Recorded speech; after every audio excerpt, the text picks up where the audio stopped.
Hey, what's up, Truth Seekers? Welcome back. Hope you're having a great 2019. I've got a lot of super duper interviews coming up starting in late January. So if you're listening on YouTube or watching on YouTube, please check out iTunes, Google Play, and Spreaker.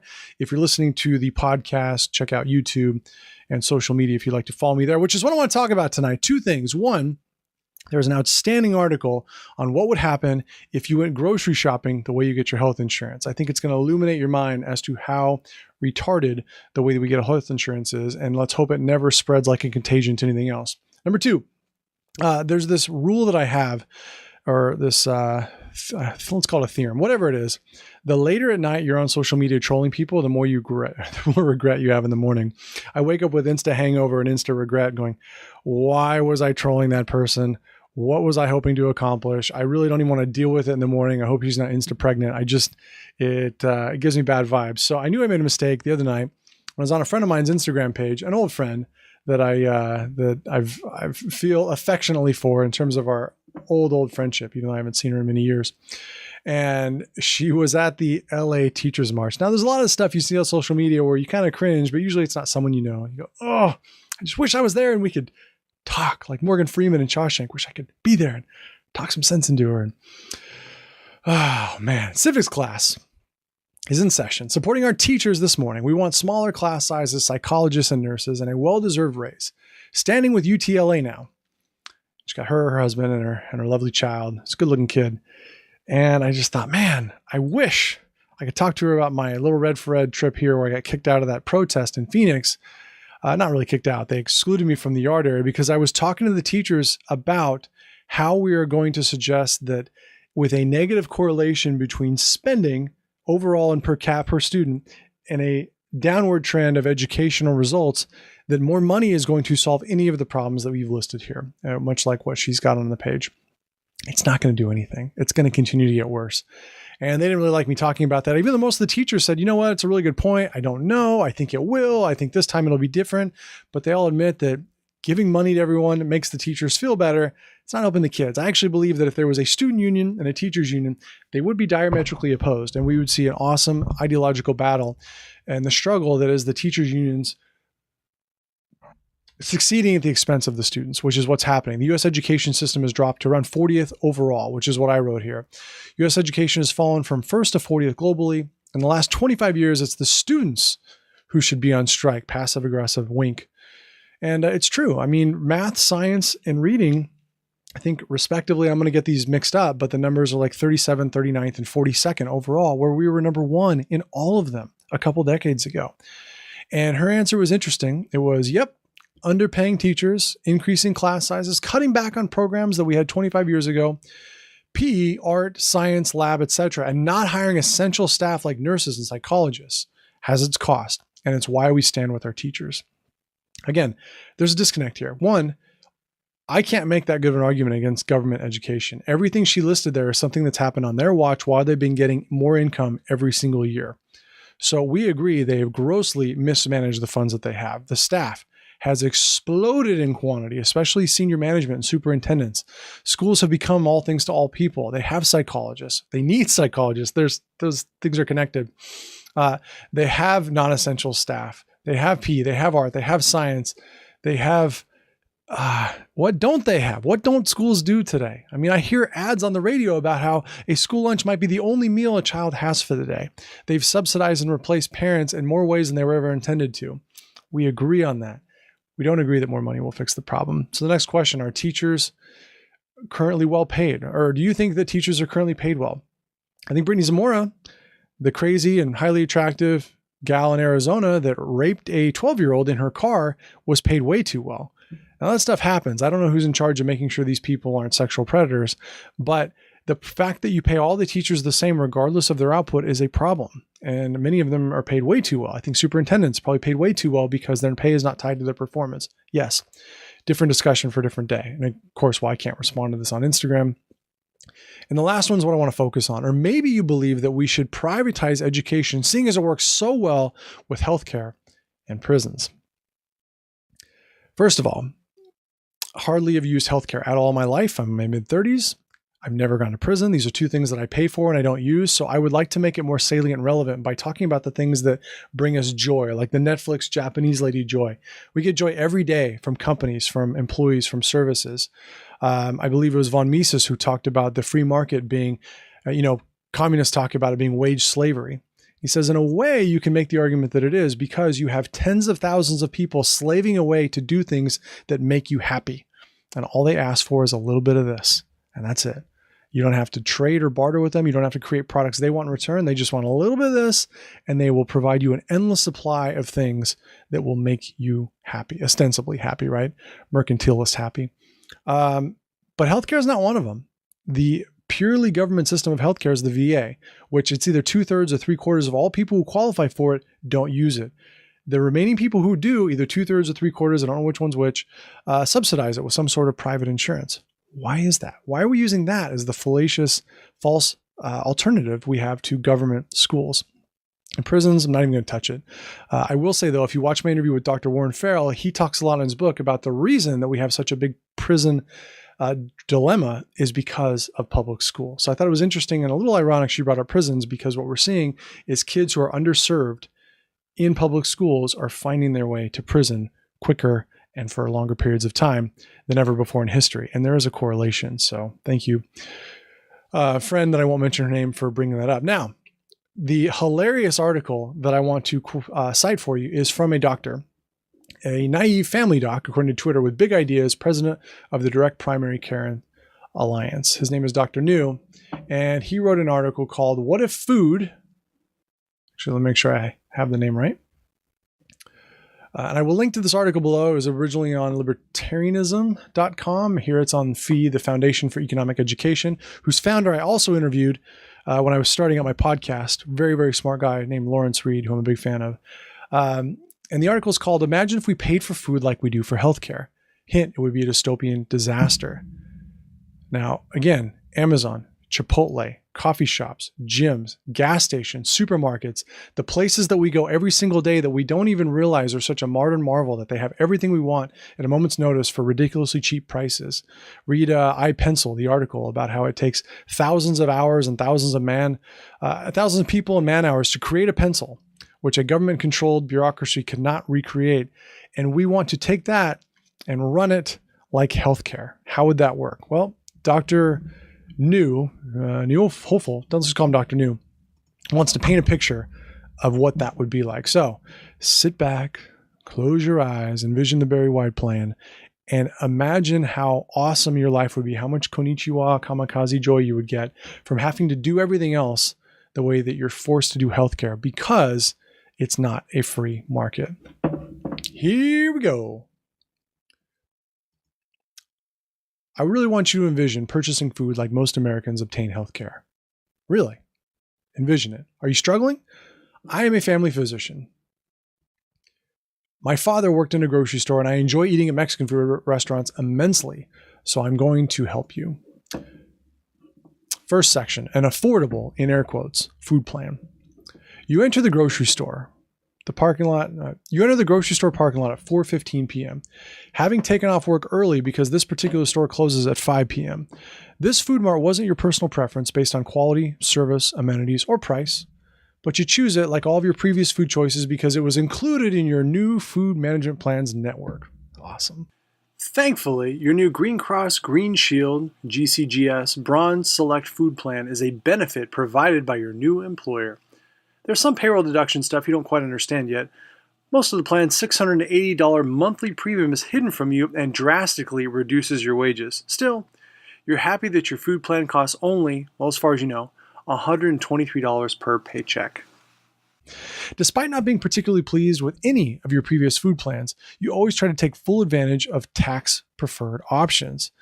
The tax-preferred option of buying groceries and eating out as the plan allows. After all, you and most Americans haven't known a different way of eating in your lifetimes. That's key. This is how you have purchased food since your parents' employer's plan stopped covering you at age 26. That's awesome. Food Mart's entrance is not easy to find, but you finally make your way into the store. You're first greeted by a few women sitting behind a glass and closed desk. By greeted, I mean they ask you for your photo ID and your food plan card, and they hand you a clipboard with a stack of forms to complete. The lobby's crowded, but you manage to find a seat amid the sea of impatient food shoppers. You've completed these types of forms dozens of times previously, but dutifully you do it again. You still prefer 2% milk, you don't like more than 4 vegetables, and your peanut allergy is unchanged. Forms completed, you check back in with the receptionist, and after 20 minutes of waiting, she assigns you a cart, and you start to shop with list in hand. Now, while you are worried you won't be able to afford everything on the list, you cross off any special items and opt only for the basics. As you scurry up and down the aisles, you see there are no prices listed on anything, nor labels telling you what is a bronze select item. You suspect the delicatessen with your favorite cheeses is off limits because of the large included with United Food Plan Platinum Plus sign above it that has no mention of Green Cross, Green Shield. Remembering that eggs are included as a free GCGS wellness benefit, you get 3 dozen of those, even though honestly you don't really need any right now. Now, during checkout, the cashier rings up the items and asks you for a $30 copay. You're given a 6-page receipt with indecipherable codes and then asked to sign a few other forms because some of your items will be billed to you later. As you drive home, you remember that your monthly food deductible is $250, and you hope the balance of the bill isn't overly expensive. Several months in the future, you get a bill for $276 from Food Mart.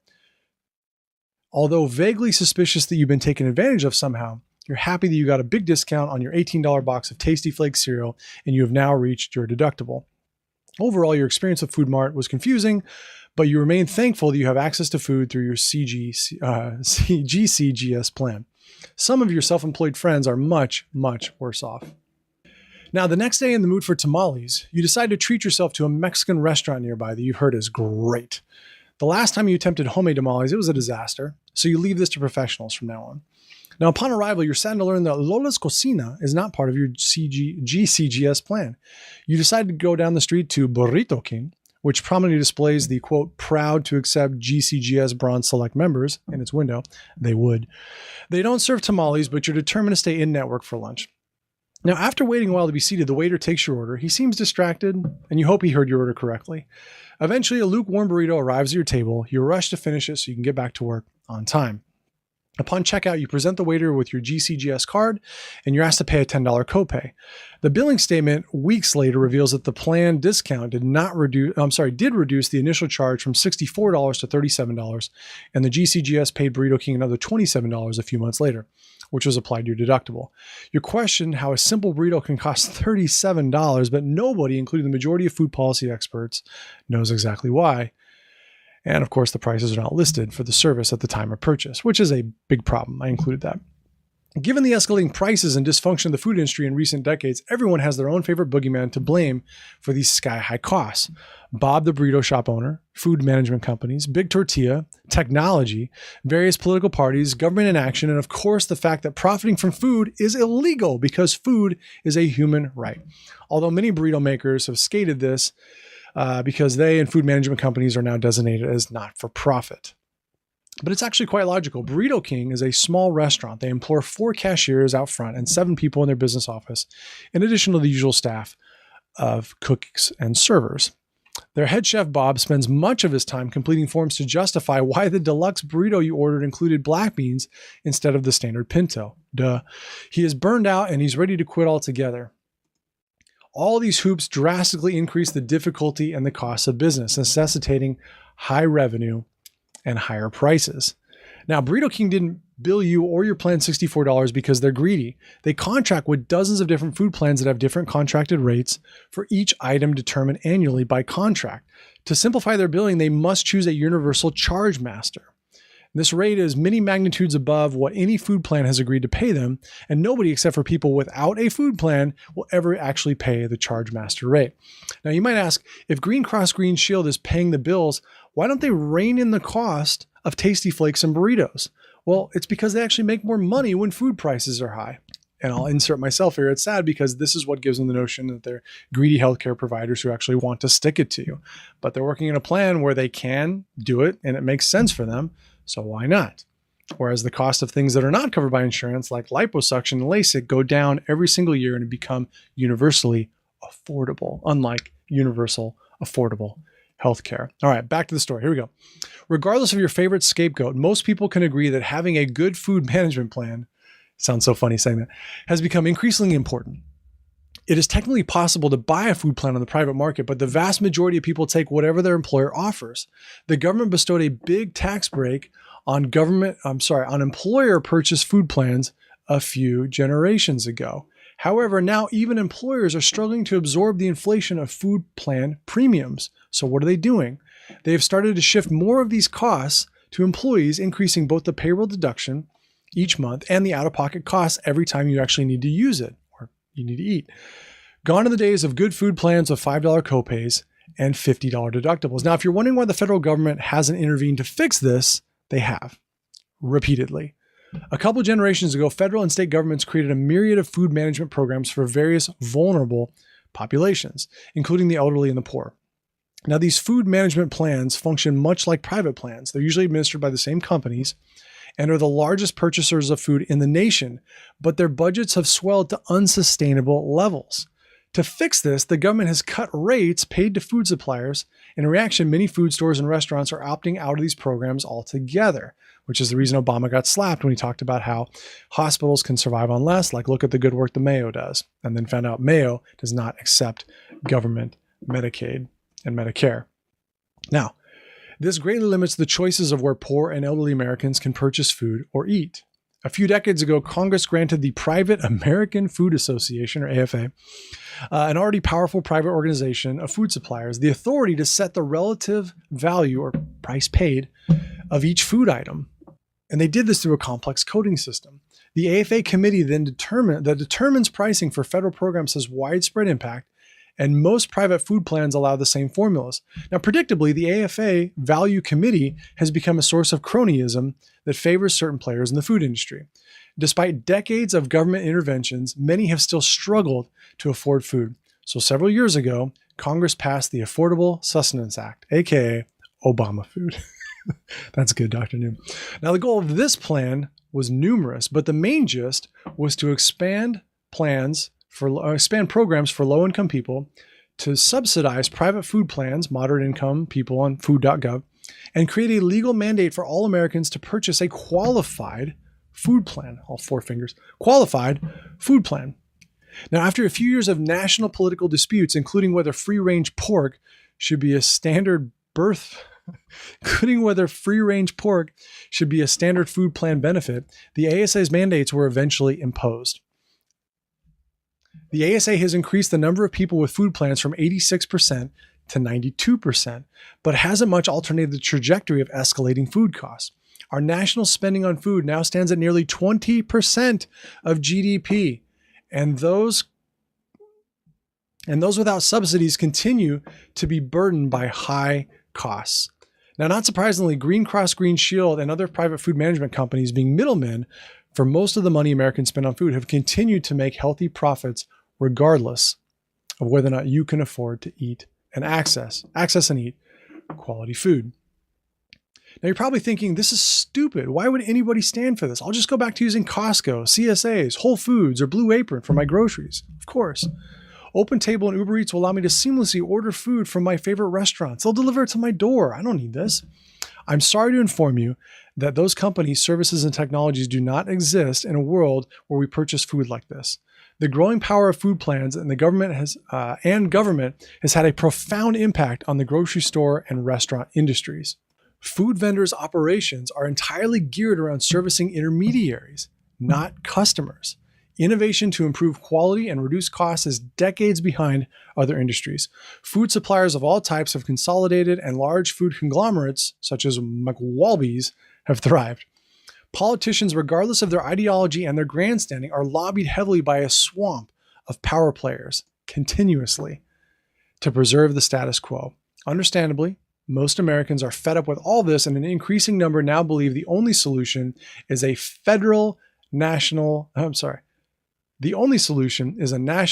federally administered single food plan. So, thank you, Dr. New, for the hilarious exposition on why our healthcare system is so screwed up. When you look at these posts on Instagram, what you take for granted is how much of the things that you enjoy every single day don't work the way the education system works. the doctor points out that our education system has been like this long before we were born. Our parents had it, our grandparents had it, and maybe it worked a lot better back then, but it doesn't work now. It's not cost effective. It doesn't put incentives where they belong. And in the case of this Instagram post, it's servicing the intermediaries and not the customers. The teachers are not the customers. Look, I want to thank you for joining me. Hope you enjoyed the article. All the links in that article will be below. And if you like the channel, if you like the video, please share, please subscribe, and I'll see you next time.